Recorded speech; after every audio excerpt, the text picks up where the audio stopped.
ఈ లాలు అంటే ట్రంప్ గారు చేస్తే మాత్రం దానికి సమ్మతి ఉంటుంది, మనం చేస్తే ఏమన్నా ఇబ్బంది ఉంటుందా సార్?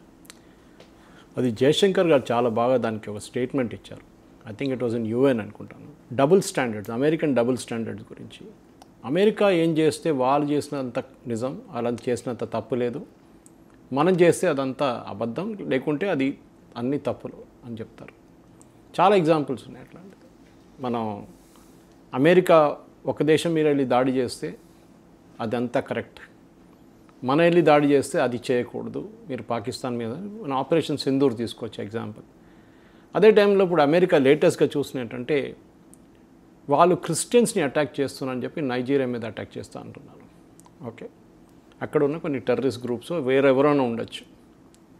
అట్లాంటి పరిస్థితుల్లో వీళ్ళు ఎందుకు చేస్తున్నారు అనేది మనం అడగవచ్చు. రేపు భారతదేశం బంగ్లాదేశ్లో వెళ్ళి అక్కడ హిందువుల మీద చేస్తున్న అత్యాచారాలని అడ్డుకోవడానికి అక్కడ వెళ్ళి మనం కూడా చిన్నగా ఒక యుద్ధం చేస్తే ఎట్లా ఉంటుంది? ఇది ప్రశ్న అనమాట నాది. అంటే ట్రంప్ గారి దగ్గర ఏమైనా సమాధానం ఉందా? నేను అది I'm reading it live from this one. ఎందుకంటే మనం చెప్పేటప్పుడు కాన్ఫ్లిక్ట్ అని చెప్పినప్పుడు ఎందుకు జరుగుతుంది అనేది, ఎందుకంటే మనం మాట్లాడుతున్నప్పుడు సిచ్యువేషన్ మారిపోతుంది అన్నమాట. తో ఈ ఇన్సర్జెంట్స్ అంటే వాళ్ళు ఏమంటున్నారంటే మాకు తెలియదు, మా దాంట్లో కొంతమంది చేస్తున్నారు ఈ పనులని.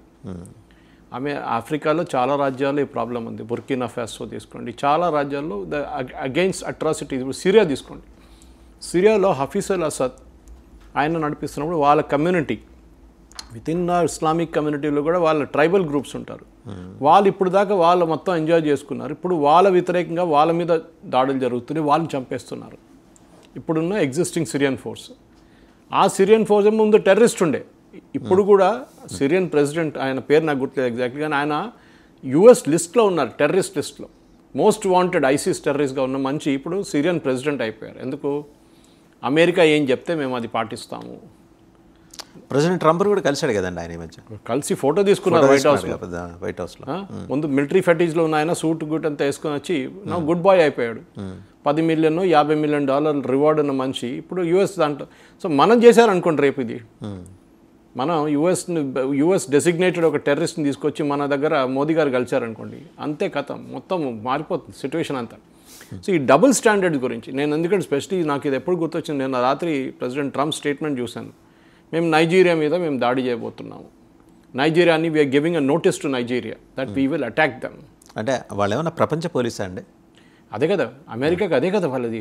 మేము ఎప్పుడు ప్రపంచ పోలీసులే. ఓకే, ఇప్పుడు మీరు అడగొచ్చు, రష్యా కాన్ఫ్లిక్ట్ నడుస్తుంది, రష్యా యుక్రెయిన్ మీద దాడి చేశారు. అమెరికా ఏమంటున్నారు? రష్యా యుక్రెయిన్ మీద దాడి చేయకూడదు.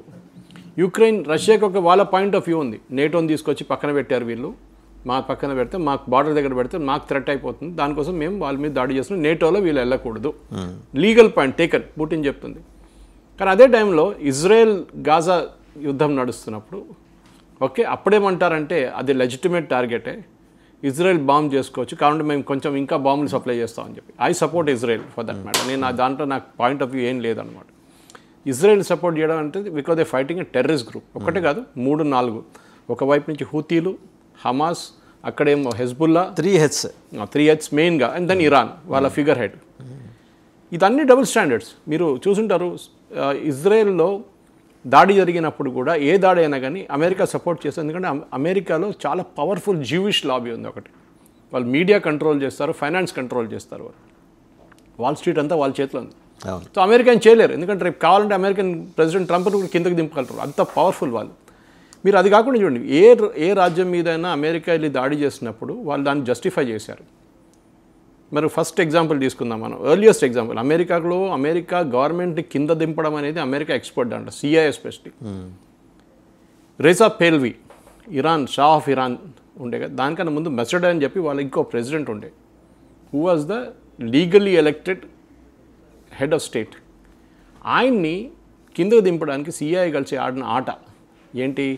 ఈయన మీద దాడి చేయడానికి అక్కడున్న ప్రొటెస్ట్ ఆర్గనైజ్ చేసి ఆ ప్రొటెస్ట్తోని ఆయన్ని house arrest, life long house arrest పెట్టి షా ఆఫ్ ఇరాన్ వచ్చి కూర్చున్నాడు పైకి. ఆలోచించండి. సో అక్కడ ప్రాబ్లం లేదు. దాని తర్వాత ఏం జరిగింది మన అందరూ తెలుసు. ఈ అయతొల్లా ఖొమేనీ వాళ్ళ గురువు ఉండే ఖసేనీ అని చెప్పి, ఆయన్ని తీసుకొచ్చి పెట్టి ఈయన కిందకి దింపడానికి ట్రై చేశారు. ఎవరిని? ఈ మసడని. దాంతో షాఫ్ ఇరాన్ కూర్చున్నాడు, కానీ వీరు ఇంకా పవర్ఫుల్ అయిపోయారు. తర్వాత మనకు అందరు తెలిసిన స్టోరీ, ఖొమేనీ వచ్చేసారు. దాని తర్వాత యుఎస్ ఎంబసీ మీద దాడి జరిగింది, యుఎస్ ఎంబసీని క్యాప్చర్ చేసుకున్నారు, చాలామందిని హాస్టేజెస్గా పెట్టుకున్నారు. ఇప్పుడు కథ అంతా మారిపోయింది చూడండి.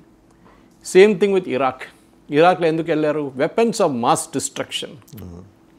సద్దాం హుసేన్ దగ్గర వెపన్స్ ఆఫ్ మాస్ డిస్ట్రక్షన్ ఉందని. ఇప్పుడు మనం కూడా రేపు పాకిస్తాన్ దగ్గర అమెరికా భావించింది, వాడి దగ్గర ఉన్నాయా లేదా అని. దొరకలేదు కదా తర్వాత. అమెరికా భావించింది కాబట్టి తర్వాత అడిగినప్పుడు జార్జ్ బుష్ ఉండే అనుకుంటా, అప్పుడు అడిగినప్పుడు ఎక్కడుంది మాస్ డిస్ట్రక్షన్ అంటే మేము అనుకున్నా ఉందని ఇప్పుడు కనిపించట్లేదు అంటున్నారు.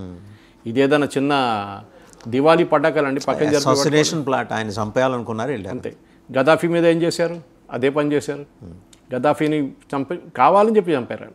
ఇప్పుడు చూడండి, ఎక్కడ వెళ్ళినా కానీ వీళ్ళు మొత్తం ఆ దేశాన్ని ధ్వంసం చేసి వెళ్ళిపోతారు. ఇప్పుడు న్యూక్లియర్ టెస్ట్ గురించి మాట్లాడుతున్నారు ట్రంప్ నిన్న. అది ఇంకొక లా వాళ్ళకి. Pakistan, north Korea and Russia nuclear test జరుపుతున్నారు, దానికోసం మేము కూడా జరుపుతాము. లాజిక్ చూడండి. లాజిక్ కన్నా కూడా కంపారిజన్ ఏంటి అసలు? ఫస్ట్ ఆఫ్ ఆల్ పాకిస్తాన్ చేసే న్యూక్లియర్ టెస్ట్ ఏముంటుంది? చిన్న పటాకాలు, దివాళీ పటాకాలు కాసినట్లు ఉంటుంది. వాళ్ళ న్యూక్లియర్ టెస్ట్ ఇస్ నాట్, వాళ్ళు ఇప్పుడు దాకా అండర్ గ్రౌండ్ న్యూక్లియర్ టెస్ట్ ఎక్కడ చేయలేదు లిటరలీ. అంటే వాళ్ళు చేసిందంతా నార్త్ కొరియా హెల్ప్తో చేస్తారు. వాళ్ళ దగ్గర అంత నాలెడ్జ్ లేదు. ఇప్పుడు ఏంటంటే వాళ్ళ ప్రాబ్లం, వాళ్ళకి భారతదేశం ఇంత అడ్వాన్స్గా వెళ్తున్నప్పుడు, మనం శాటిలైట్స్ లాంచ్ చేసి క్రయోజెనిక్ ఇంజిన్ చేస్తున్నప్పుడు వీళ్ళు దాన్ని ఆపడానికి ట్రై చేస్తున్నారు. క్రయోజెనిక్ అని చెప్పి నాకు గుర్తొచ్చింది. మీకు గుర్తుంటుంది పత్రి గారు, నంబి నారాయణన్ కేసు.